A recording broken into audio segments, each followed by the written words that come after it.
Meus irmãos, muito boa noite. Que a graça e a paz de nosso Senhor e Salvador Jesus Cristo esteja aqui conosco. É uma alegria muito grande para mim estar aqui nessa noite com os irmãos, com parte da minha família. Nós temos 2 outros filhos, a Caroline e o Pedro. E uma alegria particular, principalmente pelo fato de eu ter conhecido essa igreja ainda nos idos dos anos 90, quando ela se situava ali na Vila Dionísia. Eu estive aqui no culto de dedicação desse templo, quando o reverendo Guilhermino Cunha foi o pregador na ocasião, e me aproximei novamente desta igreja quando então um crente pentecostal descobriu que não era pentecostal e que era calvinista. E bati a porta da igreja para falar com o reverendo Lutero. Falei: reverendo, o que eu faço agora? Eu não sou mais pentecostal e não sou arminiano, mas sou um calvinista. O que eu faço? E nós tivemos alguns encontros de orientação. E pela graça de Deus, hoje eu sou um ministro presbiteriano, servindo a Deus ali na região de Pirituba, no presbitério de Pirituba. Então eu sou muito grato a essa igreja, tenho boas lembranças dela e dos contatos que com ela travei. Hoje é um dia triplamente especial, primeiramente porque é o dia do Senhor, um dia que o Senhor determinou que a sua igreja se reunisse para adorá-lo, para bendizê-lo. É aniversário da minha esposa, que completa hoje 47 anos, e é o Dia das Mães. De manhã nós tivemos uma bela homenagem às mães na igreja. Eu não sei se você já viu um vídeo na internet de um coral infantil, creio que numa igreja dos Estados Unidos, em que todo mundo está ali quietinho, de maneira ordeira, mas uma menina, ela se coloca como se tivesse só ela no mundo, né? E começa a dançar e cantar, e foge um pouco do padrão ali. É engraçado de ver assim a espontaneidade. Nós tivemos isso hoje de manhã lá. Um menino, Enzo, 7, 8 anos, ele está, a família está chegando agora na igreja. Um milagre de Deus. Todo diagnóstico médico é de que ele viveria só até os 2 anos. E esse menino interpretou a música e fazia coraçãozinho para a mãe, e fazia gestos. Essa espontaneidade das crianças é uma coisa maravilhosa. É bom vê-las cantando hoje aqui à noite também, louvando ao nosso Deus. Eu morei aqui no bairro bairro vizinho, no Jardim Peri, por 25 anos. Minha mãe foi membro da igreja Assembleia de Deus, ao lado do mercado do Peri. Ela já está com o Senhor, partiu para estar com Cristo. Eu tenho ainda meu pai, que mora com a gente, com 90 anos. Esse é um pouco da nossa família, da nossa história. Eu convido você, meu irmão, a abrir a palavra de Deus na carta aos Efésios. Carta aos Efésios, capítulo 4.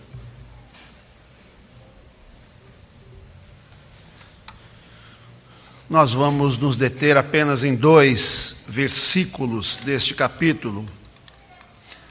Carta aos Efésios, capítulo 4, os versículos 15 e 16.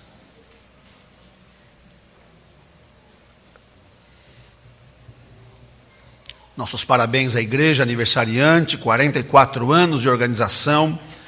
No mês passado, a nossa igreja completou 34 anos de organização. Nossa igreja foi congregação da Igreja Presbiteriana Unida de São Paulo por 15 anos antes de ser organizada. Efésios 4, 15 e 16. Nós somos a igreja de Cristo, edificada em unidade e em amor.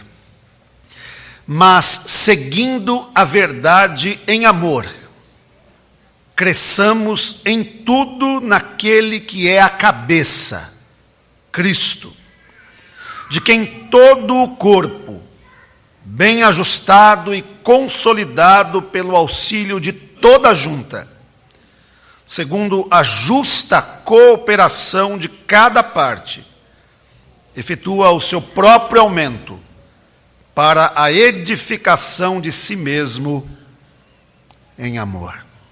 Que o Senhor nos abençoe com a leitura e a proclamação da sua santa e bendita palavra. Eu começo minha fala com um artigo escrito por Frank Brito, um trecho dele que foi publicado na página da internet da Igreja Presbiteriana Central de Presidente Prudente.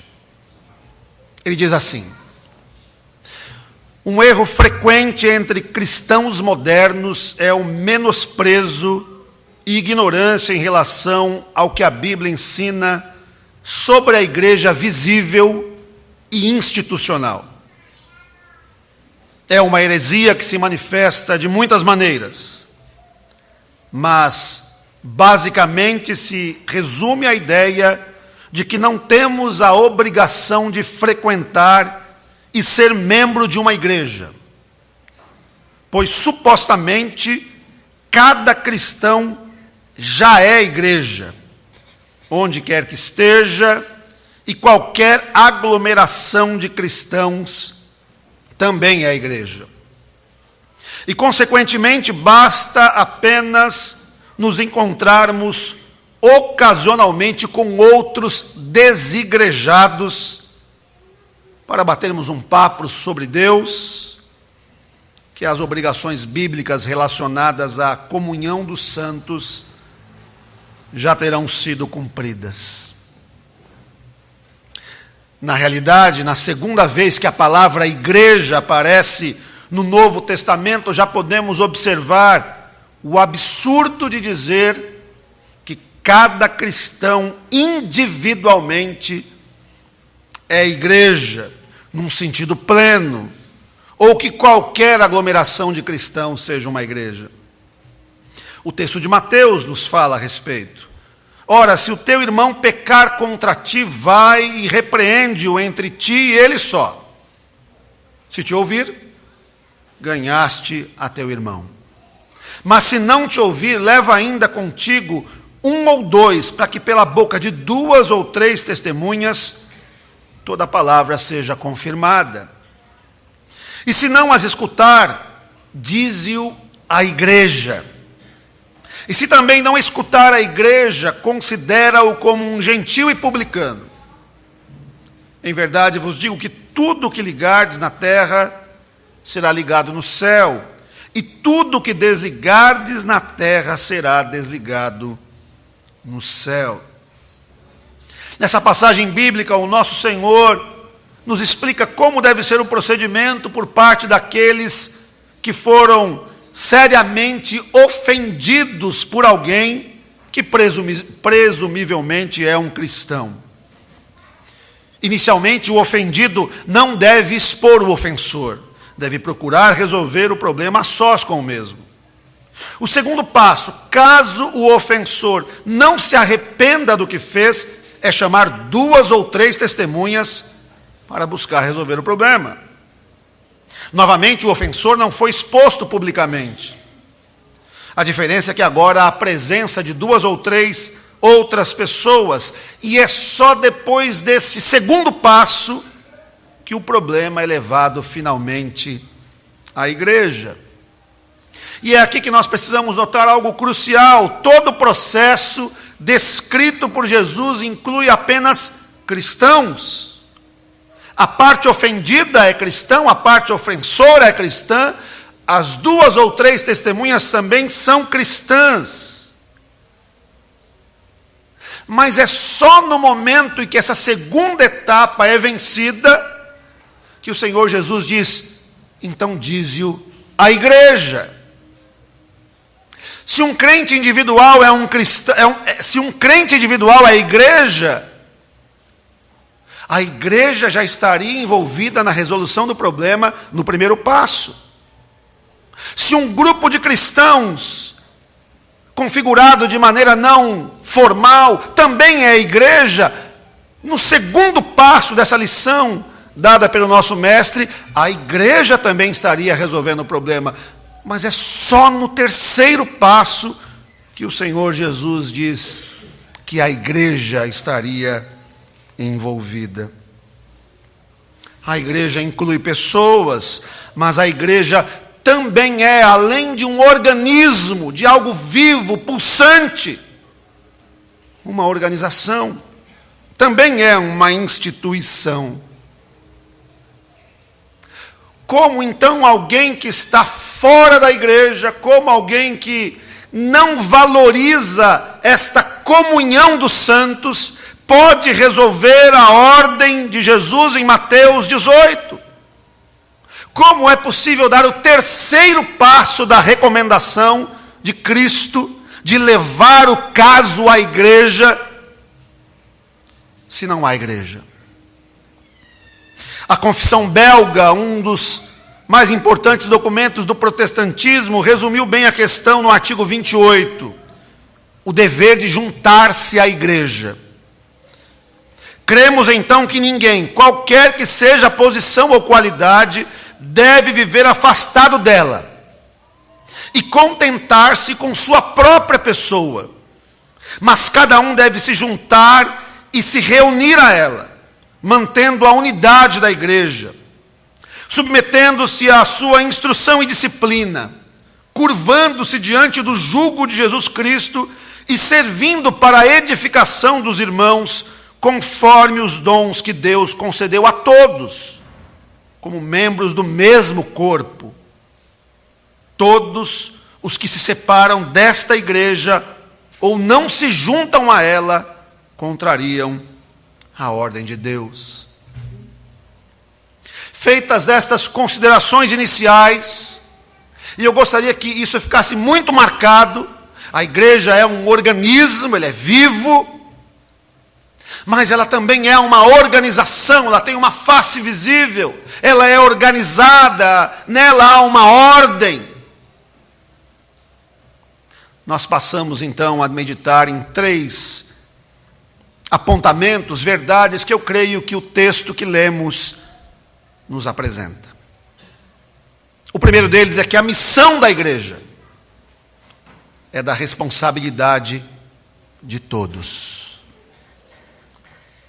Todo corpo, cada parte, é o que diz o versículo 16. A missão da igreja não é apenas a missão de um indivíduo ou de um grupo de pessoas, mas é a missão da comunidade da fé, dos discípulos de Cristo. Jesus, aproximando-se, falou-lhes dizendo: toda a autoridade me foi dada no céu e na terra.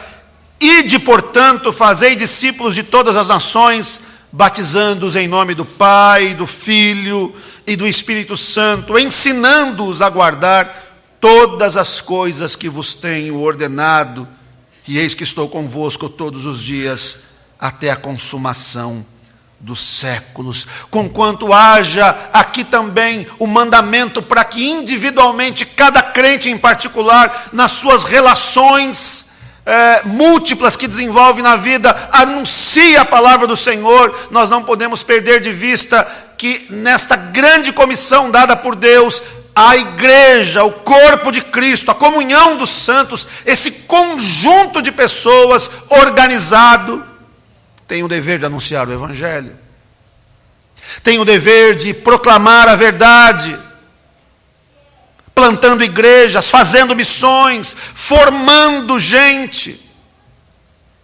E a igreja. Por isso, um dos erros da igreja do passado, a igreja medieval, e que infelizmente ainda hoje é reproduzido em muitos lugares, mesmo nos arraiais protestantes, o erro do clericalismo, infelizmente ainda hoje se faz perceber. A ideia de que somente o clero representa a igreja, ou somente o clero, somente os oficiais religiosos oficiam diante de Deus. A reforma protestante atacou esse problema, proclamando o sacerdócio universal de todos os homens, ou seja, Cada crente em particular, num certo sentido, é um sacerdote na medida em que tem acesso a Deus, independente de um mediador humano. Essa iniciativa da igreja de resgate da sua própria condição, da sua eclesiologia, fez com que nós, como igreja presbiteriana dela, nos beneficiássemos com um modelo bíblico de governo eclesiástico, um modelo que privilegia o compartilhar. As coisas de nossa igreja não são decididas apenas por uma pessoa. E este modelo presbiteriano que nós encontramos nas Escrituras, ele se reproduz não apenas quando nós olhamos para uma igreja organizada e seu conselho, mas também para suas sociedades internas e para a participação coletiva de todas as pessoas. O trabalho de levar adiante a mensagem do Evangelho, o trabalho e a responsabilidade da missão da igreja, que inclui todo o corpo e cada parte, não pode ser circunscrita apenas a uma ou outra pessoa. A igreja, o corpo de Cristo, cada crente precisa se envolver no trabalho do Senhor. Me permitam dizer, meus irmãos, mas quantos crentes são líderes em seu trabalho secular, professores, palestrantes,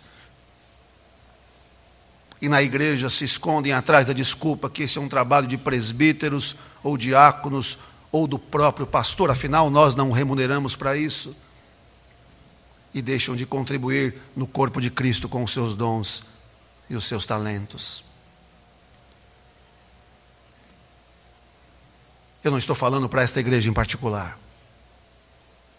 Eu estou falando que este pode ser um problema presente no seio da igreja de Cristo. Um equívoco a respeito das nossas funções no corpo de Cristo. De que podemos e de fato devemos ser úteis na obra do Senhor. De que há um lugar para cada crente que se junta a outros crentes, a quem Deus tem derramado dons, talentos, capacidades. E quando nos doamos, quando damos o primeiro passo, quando nos colocamos à disposição de Deus, podemos até nos surpreender com a graça de Deus sendo em nós aplicada e capacitando-nos para missões que pensávamos não tínhamos qualquer capacidade. É assim que funciona a igreja, como uma grande engrenagem em que cada parte é importante. Paulo ainda diz aos Efésios que a missão da igreja deve ser cumprida em amor, seguindo a verdade em amor. Todo o trabalho feito com amor não é um trabalho vão, e é um trabalho que vai ser sempre lembrado por Deus.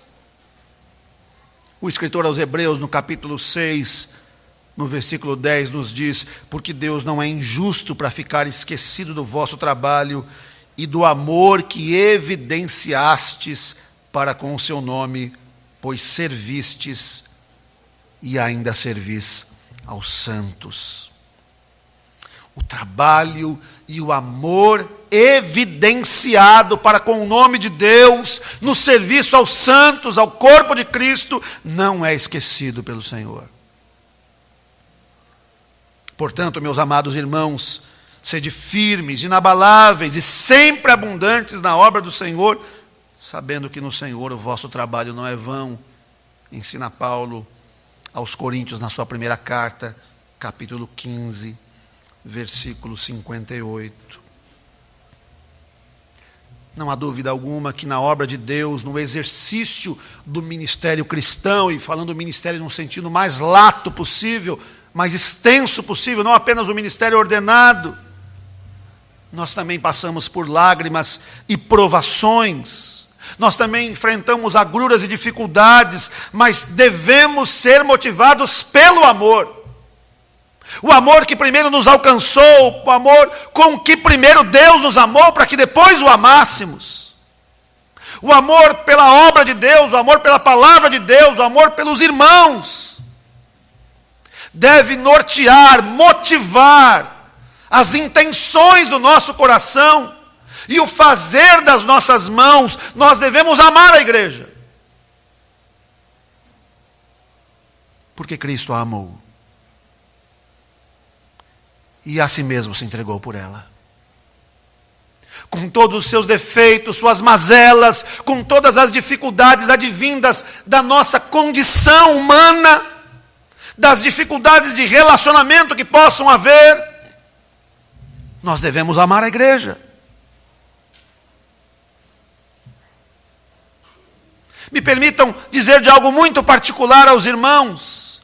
Nosso conselho decidiu que nós vamos fazer tudo o que for possível para sanar alguns problemas de comunhão na nossa igreja local. Pasmem, espero que isso não aconteça aqui, creio que não. Mas você consegue imaginar irmãos que não se conversam numa mesma igreja? Irmãos que sobem à casa do Senhor para adorá-lo, que se colocam diante da mesa do Senhor, comungam, mas não se falam. Na nossa igreja, no programa litúrgico, nós temos o momento da saudação da paz, onde nós nos saudamos com a paz de Cristo, nos abraçamos.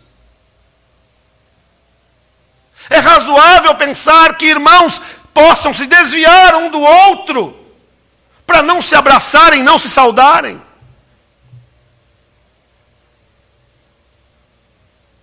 Estamos em pleno exercício de resolução desses conflitos. E pela graça de Deus, corações têm sido quebrantados, se arrependido. E aquilo que o Senhor confiou à igreja, a palavra da reconciliação e o ministério da reconciliação, tem sido operado pelo poder de Deus. Precisamos amar.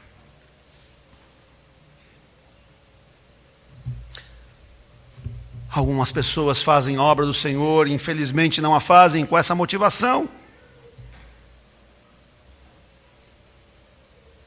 Alguns fazem por cargos, outros fazem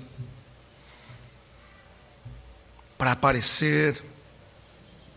Infelizmente, alguns fazem a obra do Senhor relaxadamente.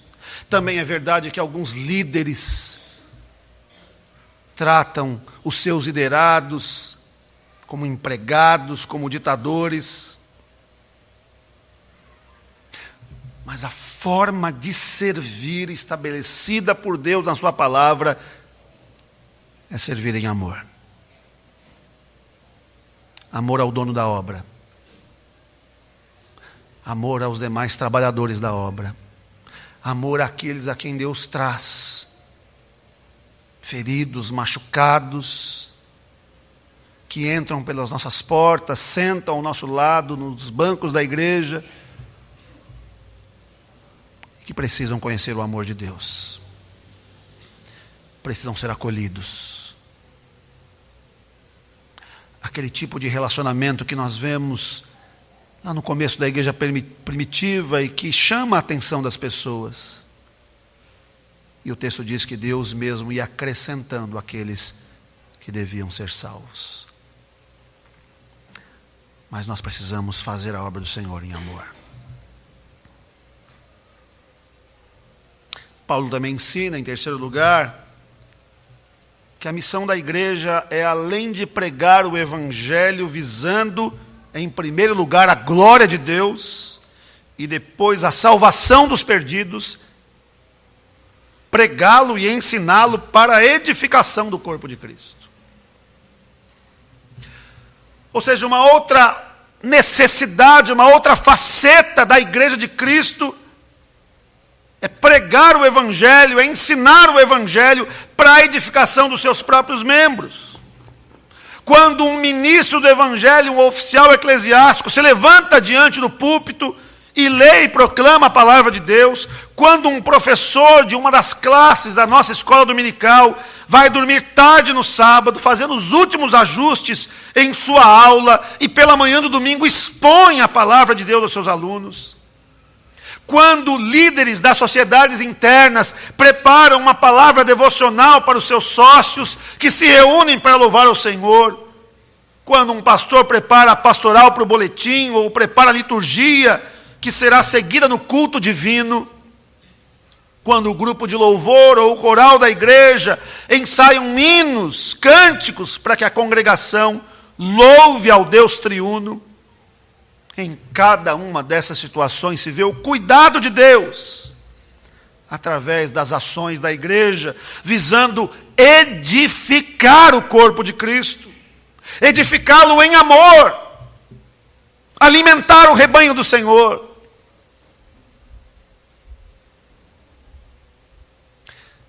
Eu sou oficial da reserva da Polícia Militar de São Paulo. Me aposentei no posto de major. Atuo como capelão voluntário dos PMs de Cristo. Eu já fiz muito enterro, muito sepultamento de policiais. Todas as vezes que eu tenho a oportunidade de falar num sepultamento, eu me lembro dos Salmos 42.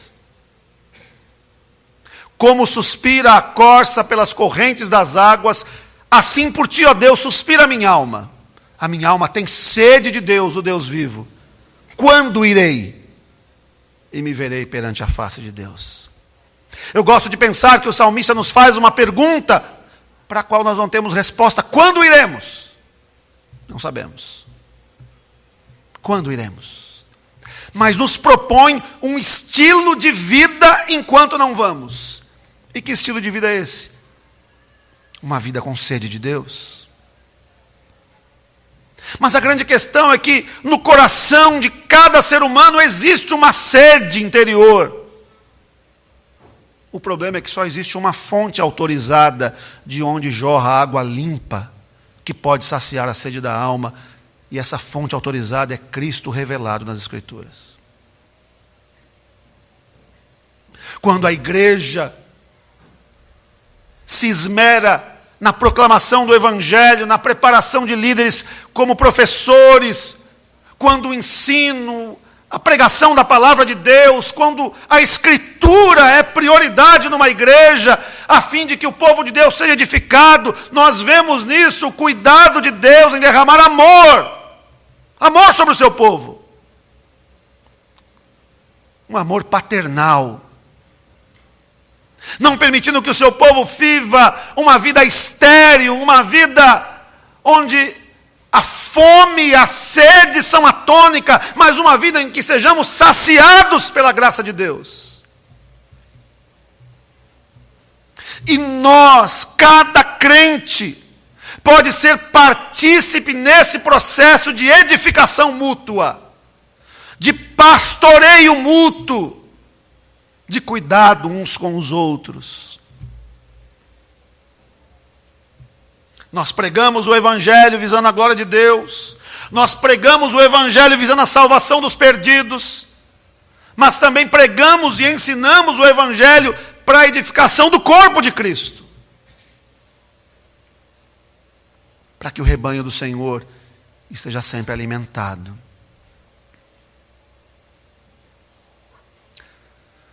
São desafios que a igreja tem, meus irmãos, e que todos nós, como crentes individuais e como membros do corpo de Cristo, temos.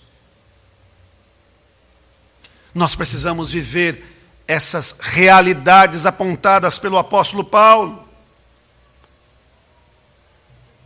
Devemos perceber que a responsabilidade de ser igreja, de fazer igreja, é uma responsabilidade que recai sobre todos nós.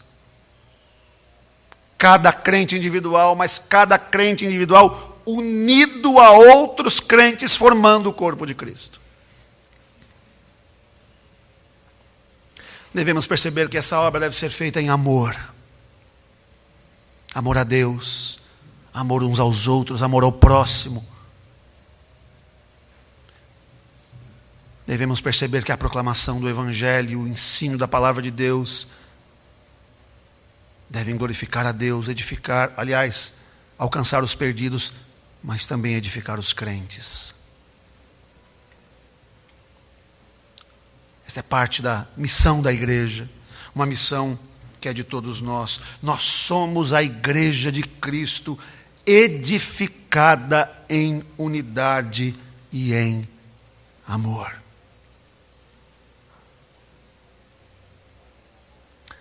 Eu não sei se os pastores, meus colegas aqui, pensam nisso a cada domingo, a cada oportunidade em que estão diante da igreja. Nós temos uma visão privilegiada, normalmente, da igreja.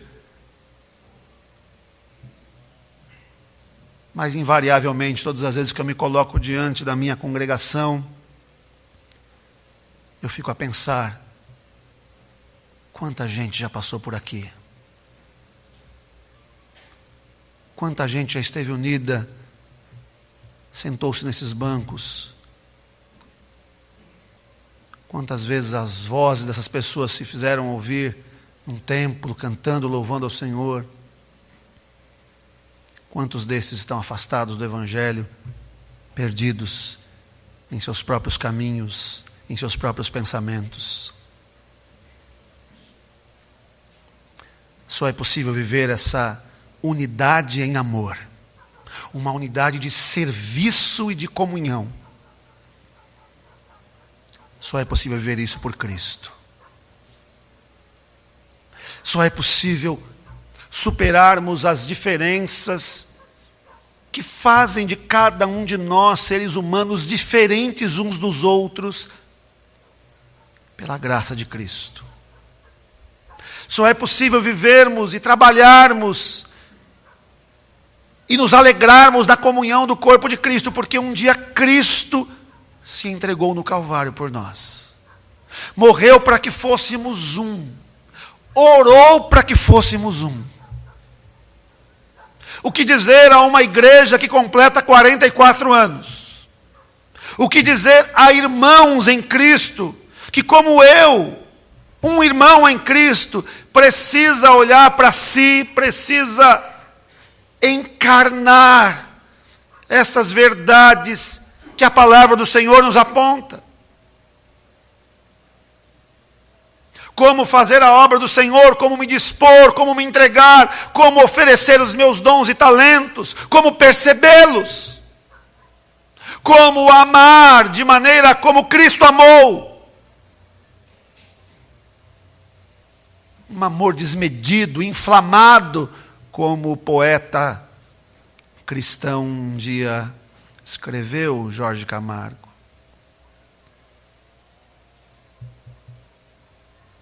Como edificar os meus irmãos, compartilhando com eles a Escritura, falando das coisas de Deus. Tudo isso só é possível porque Cristo um dia se entregou por nós. Sim, nós somos a igreja de Cristo e nós temos uma mensagem. Aliás, só nós temos a mensagem. O Evangelho. Cristo morto e ressurreto. O Cristo que ascendeu aos céus e que prometeu que vai voltar. E que também estaria conosco. E que também enviaria o outro Consolador para que estivesse conosco. Ele é capaz de nos capacitar e nos despertar para essas necessidades do corpo de Cristo, de edificação mútua, de trabalho mútuo. O meu desejo como um irmão em Cristo, como alguém que, como você, está na caminhada do Evangelho, meu desejo é que essa igreja continue a crescer, sendo edificada, sendo devidamente alimentada, como por certo tem sido. Que o amor entre os irmãos cresça. Que o amor entre os irmãos seja facilmente percebido através de atitudes práticas, de cuidado, de solidariedade, de edificação mútuos. que nesse próximo ano que o Senhor há de conceder aos irmãos, essas verdades apontadas por Paulo na carta aos Efésios sejam experimentadas para a glória de Deus, para a edificação do corpo de Cristo e também para o alcance de almas que o Senhor, por certo, trará para ouvirem e para sentirem o amor de Deus nesta comunidade de fé. Que Deus em Cristo vos abençoe rica e abundantemente. Eu convido você a orar comigo e a pedir a Deus que nos ajude a viver desse jeito, em unidade e em amor.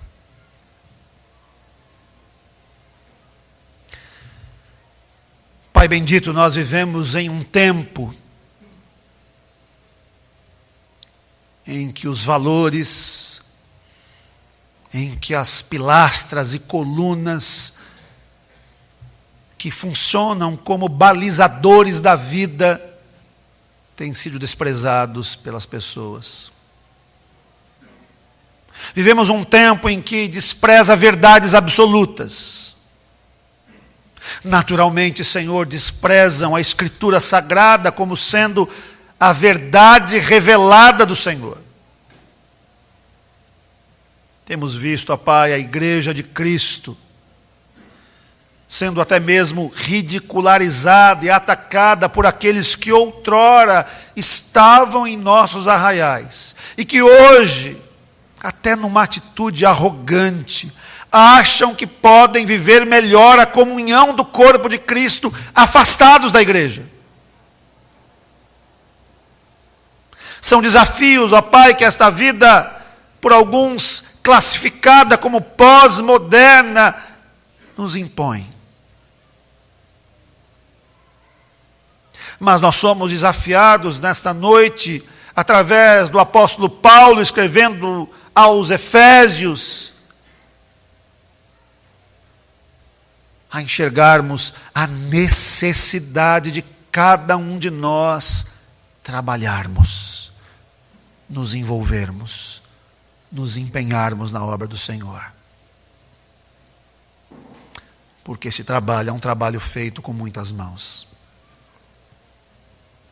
Somos desafiados também nessa noite, ó Deus, a amarmos, a desenvolvermos o trabalho na tua casa, na tua seara, mas um trabalho feito em amor. Amor pelo Senhor, amor pela palavra, amor pelos irmãos, amor pelos perdidos. Ajuda-nos a amar como Cristo amou, com total desprendimento, com doação de si mesmo. Nós também somos lembrados nessa noite, ó Pai, que o trabalho da igreja é proclamar a verdade do Evangelho. Proclamar o Evangelho, que é Cristo morto e ressurreto. A mensagem central que nos mostra todo o sacrifício, a morte cruenta, a ressurreição de Cristo, a verdade de que Ele vive e reina para sempre. Devemos proclamar, devemos ensinar, edificando o corpo de Cristo, além de anunciarmos aos perdidos a mensagem e a única mensagem que pode transformar o pecador. Nada disso podemos fazer sem o Senhor. Nós estaríamos completamente perdidos, remaríamos sem rumo, não fora a instrução segura da tua palavra, a presença do Senhor, o teu Espírito que habita em nós. Por isso rogamos, ó Pai, e particularmente rogo em favor dos meus irmãos aqui desta igreja, Abençoa esta igreja, Senhor. Se estas coisas têm acontecido nesta igreja, louvado seja o teu nome. Mas ainda que seja assim, eu peço, Pai, que o Senhor acrescente, aumente ainda mais o compromisso de cada crente individual da igreja presbiteriana Betel com esta igreja. Na doação, na dedicação dos dons e talentos, no sustento dessa obra, no amor dedicado uns aos outros, no amor dedicado à tua palavra, ao ensino, à proclamação dela por todos os meios lícitos. Eu rogo isso por esta igreja, eu rogo isso por mim mesmo, eu rogo isso pela igreja presbiteriana de Vila Bonilha, eu rogo isso por todas as igrejas fiéis a ti, Senhor. Nós rogamos isso a ti. Nós precisamos do Senhor.